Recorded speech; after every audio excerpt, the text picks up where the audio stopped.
नमस्कार दोस्तों, जय श्री कृष्णा।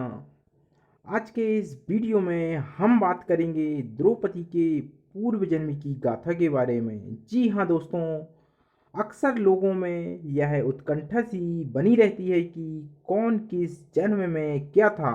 तो आइए हम भी इतिहास के पन्ने को खंगालते हुए जानेंगे कि द्रौपदी कौन थी। तो दोस्तों, सबसे पहले बात की जाए तो हम जानेंगे कि द्रौपदी अपने इस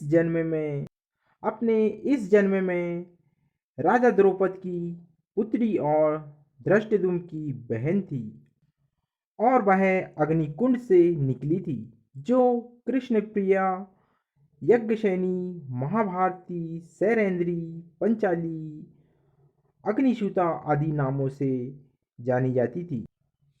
परंतु भविष्य पुराण की बात की जाए तो कथा में इस बात का उल्लेख मिलता है कि पूर्व जन्म में द्रौपदी एक ब्राह्मण की पुत्री थी। भविष्य पुराण की कथा में इस बात का उल्लेख है कि पूर्व जन्म में द्रौपदी एक ब्राह्मण की पुत्री थी। उनके पति की मृत्यु हो जाने के चलते उन्हें वैधव्य का सामना करना पड़ा था। द्रौपदी ने ब्राह्मणों और साधुओं की बड़ी सेवा की थी। साधुओं की कृपा से उन्होंने स्थलीदान व्रत किया था। इस व्रत से उन्हें यह वरदान मिला कि वह देवी लक्ष्मी के समान होगी।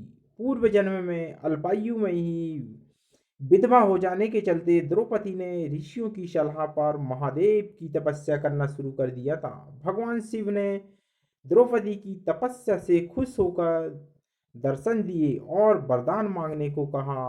कहते हैं द्रौपदी ने वरदान के तौर पर ऐसा पति मांगा जो किसी एक पुरुष गुण मिलना आसान नहीं था। इस वरदान के चलते ही द्रौपदी 5 पतियों की पत्नी बनी थी। कहते हैं दोस्तों, इसी जन्म में द्रौपदी पूर्व जन्म में मृदुल ऋषि की पत्नी थी।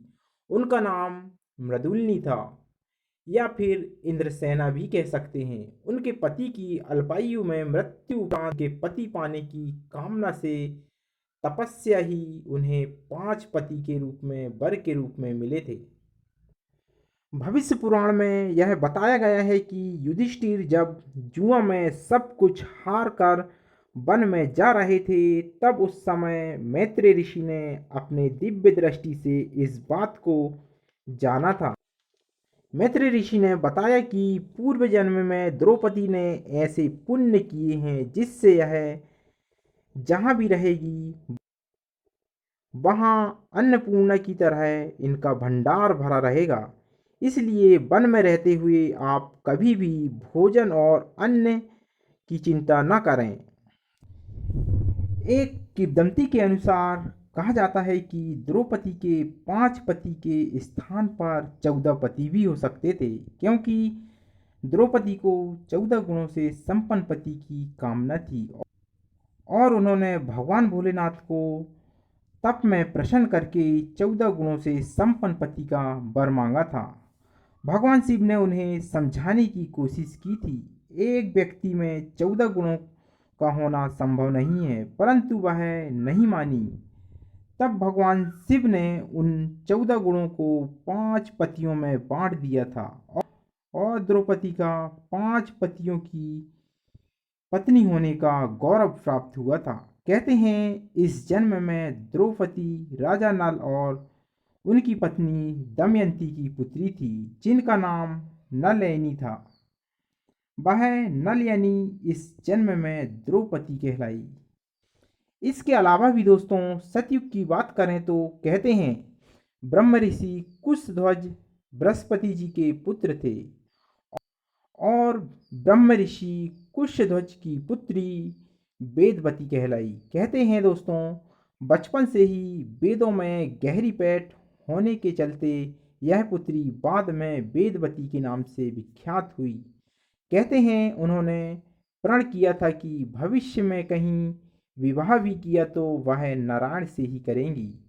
परंतु एक बार की बात है, जब वह जंगलों में प्रभु की तपस्या में लीन थी, तभी दुष्ट रावण की उन पर बुरी दृष्टि पड़ी और उसने अपने मलिन हाथों से काम भावना भरी दृष्टि से स्पर्श करने को चाहा। वैसे ही वेदवती की तपस्या भंग हुई। उन्होंने दुष्ट रावण को श्राप देते हुए कहा कि तेरे मौत का कारण मैं ही बनूंगी। ऐसा कहते हुए वेदवती ने अपना देह त्याग दिया था। दोस्तों, यही वेदवती माँ सीता जो अग्निदेव के पास छाया रूप में विराजित थी, कहते हैं वही माँ सीता बाद में द्रौपदी बनी थी। इसके अलावा दोस्तों, हम जानते हैं द्रौपदी को कौन से वरदान प्राप्त थे। संतों की वाणियों से सुने हुए प्रसंग से यह ज्ञात होता है कि जब द्रौपदी नदी स्नान के लिए गई थी, तभी महात्मा की वाणी सुनाई दी। वह अपने तेज स्वर में पुकारते हुए आवाज लगा रहा था, कोई मुझे वस्त्र दे जिससे मैं अपनी लज्जा बचा सकूं। मेरा कौपीन नदी के बहाव में बह गया है। तब कहते हैं द्रौपदी ने एक पल भी बिना सोचे समझे अपनी साड़ी का कुछ भाग चीरकर उन वृद्ध महात्मा की ओर पानी में बहा दिया था।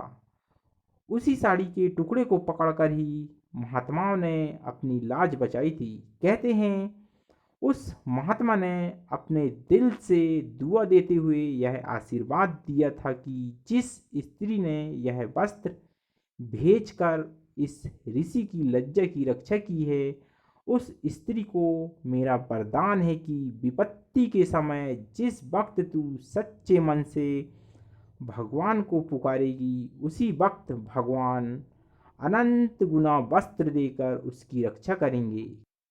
कहते हैं दोस्तों, यही वरदान द्रौपदी की लाज की रक्षा